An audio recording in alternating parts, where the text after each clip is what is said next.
നമസ്കാരം. ലോകം പതിറ്റാണ്ടുകളോളം ഇറാനെ ഉപരോധങ്ങളുടെ വലയത്തിൽ കുടുക്കാൻ ശ്രമിച്ചുകൊണ്ടിരിക്കുന്നു. സാമ്പത്തികമായി തളർത്തുവാനും സാങ്കേതികമായി ഒറ്റപ്പെടുത്തുവാനും സൈനികമായി പിന്നിലേക്ക് തള്ളാനുമായിരുന്നു ആ നീക്കങ്ങളുടെ പിന്നിലെ ഉദ്ദേശം. പക്ഷേ ചരിത്രം തെളിയിച്ചത് മറ്റൊന്നാണ്. ഇറാൻ തളർന്നില്ല. പകരം സ്വന്തം ആകാശത്ത് സ്വന്തം നിയമങ്ങളോടെ സ്വന്തം ശേഷിയിൽ ഒരു അദൃശ്യ സാമ്രാജ്യം തന്നെ അവർ പടുത്തുയർത്തി.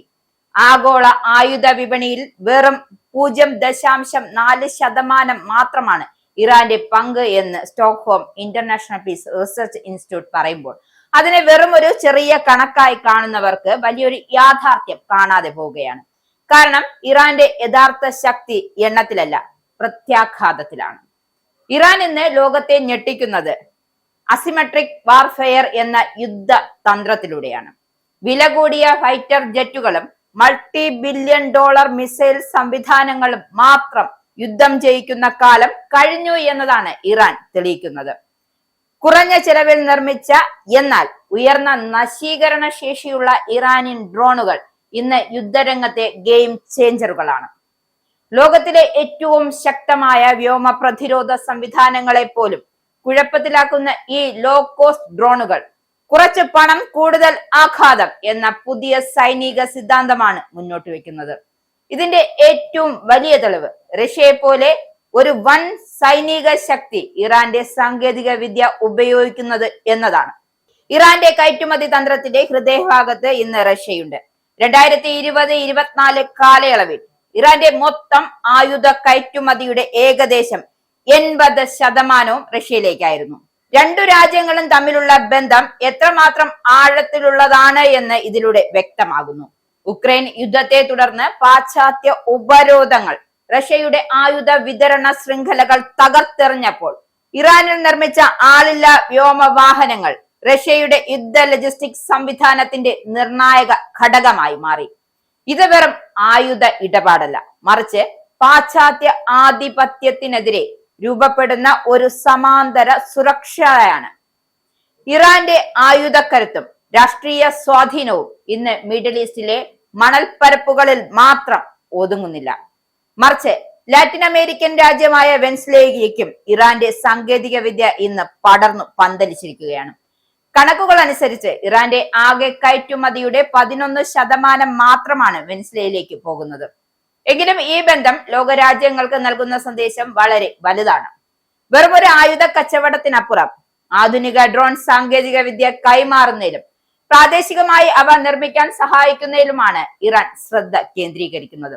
ഇത്തരം വളർച്ചയാണ് അമേരിക്കയെ പോലുള്ള ശക്തികളെ അസ്വസ്ഥരാക്കുന്നത്. ഇറാൻ വെനസ്വേലൻ ഡ്രോണുകൾ ശൃംഖലയെ ലക്ഷ്യമിട്ട് ഏർപ്പെടുത്തിയ ഉപരോധങ്ങൾ ആയുധ കയറ്റുമതി തടയാനുള്ള ശ്രമം മാത്രമല്ല, ഇറാന്റെ സ്വതന്ത്ര പ്രതിരോധ വികസന മാതൃകയെ തന്നെ നിയന്ത്രിക്കാനുള്ള ശ്രമം കൂടിയായിരുന്നു. പക്ഷേ ചരിത്രം വീണ്ടും തെളിയിച്ചത് ഇതാണ്: ഓരോ ഉപരോധവും ഇറാനെ പിന്നോട്ടല്ല മുന്നോട്ടാണ് തള്ളിയത്. സാങ്കേതിക ചാതുരിയും പുതിയ പങ്കാളിത്തങ്ങളും ഉപയോഗിച്ച് അവ ഓരോന്നും തടസ്സമില്ലാതെ അവസരങ്ങളാക്കി മാറ്റി. ഓരോരുത്തരും തടസ്സം സൃഷ്ടിക്കാൻ എന്ന പേരിൽ ഇറാന്റെ മുന്നിൽ കൊണ്ടുവരുന്ന പ്രതിസന്ധികളെയെല്ലാം അവർ അവസരങ്ങളായി മാറ്റിമറിച്ചു. ഇറാന്റെ പ്രതിരോധ തന്ത്രത്തിന്റെ മറ്റൊരു ശക്തമായ എന്നാൽ വിവാദപരമായ വശം സംസ്ഥാന ഇതര സായുധ ഗ്രൂപ്പുകളിലേക്കുള്ള പിന്തുണയായിരുന്നു. സ്റ്റോക്ക്ഹോം ഇന്റർനാഷണൽ പീസ് റിസർച്ച് ഇൻസ്റ്റിറ്റ്യൂട്ടുകൾ കണക്കുകൾ അനുസരിച്ച് ഇറാന്റെ കയറ്റുമതിയിൽ ഏകദേശം 7.1% യമനിലെ ഹൂത്തി സേന പോലുള്ള സഖ്യകക്ഷികൾക്കാണ്. പല രാജ്യങ്ങളും പരസ്യമായി ഇടപെടാൻ മടിക്കുന്ന ഈ മേഖലയിൽ പ്രാദേശിക ശക്തി സമത്വം നിലനിർത്തുക എന്ന ഒരു തന്ത്രമാണ് ഇറാൻ പിന്തുടരുന്നത്. ഗൾഫ് രാജ്യങ്ങൾ ഇന്നും എണ്ണപ്പാടത്തിന്റെ അല്ലെങ്കിൽ എണ്ണപ്പണത്തിന്റെ ബലത്തിൽ ലോകത്തിലെ ഏറ്റവും വലിയ ആയുധ ഇറക്കുമതിക്കാരായി തുടരുന്ന സാഹചര്യത്തിൽ സ്വയം വികസിപ്പിച്ച പ്രതിരോധ സാങ്കേതിക വിദ്യകൾ കയറ്റുമതി ചെയ്യുന്ന ഒരു ശക്തിയായി ഇറാൻ മാറിക്കഴിഞ്ഞു. അങ്ങനെയാണ് ഇറാൻ ഇവിടെ വേറിട്ട് നിൽക്കുന്നത്. പഴയ അമേരിക്കൻ F-14 ടോംകാറ്റ് വിമാനങ്ങളെ പോലും സ്പെയർ പാർട്സ് ഇല്ലാതെ റിവേഴ്സ് എഞ്ചിനീയറിംഗ് വഴി ഇന്നും ആകാശത്ത് നിലനിർത്തുന്ന ഇറാന്റെ കഴിവ് സ്വയം പര്യാപ്തത വെറും മുദ്രാവാക്യമല്ല എന്ന് ഊട്ടി ഉറപ്പിക്കുകയാണ്.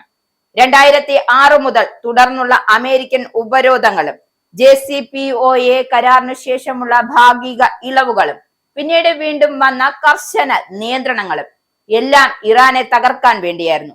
പക്ഷേ അതേ അനുഭവങ്ങളാണ് 2015 മുതൽ 19 കാലയളവിൽ അപേക്ഷിച്ച് 2020 ശേഷം ആയുധ കയറ്റുമതിയിൽ 749% വളർച്ച കൈവരിക്കാൻ ഇറാനെ സഹായിച്ചത്. ഉപരോധങ്ങൾ ഇറാനെ പഠിപ്പിച്ചത് ഒരേ ഒരു കാര്യമാണ്: സ്വന്തം കാലിൽ നിൽക്കുന്നത് എങ്ങനെ എന്ന്.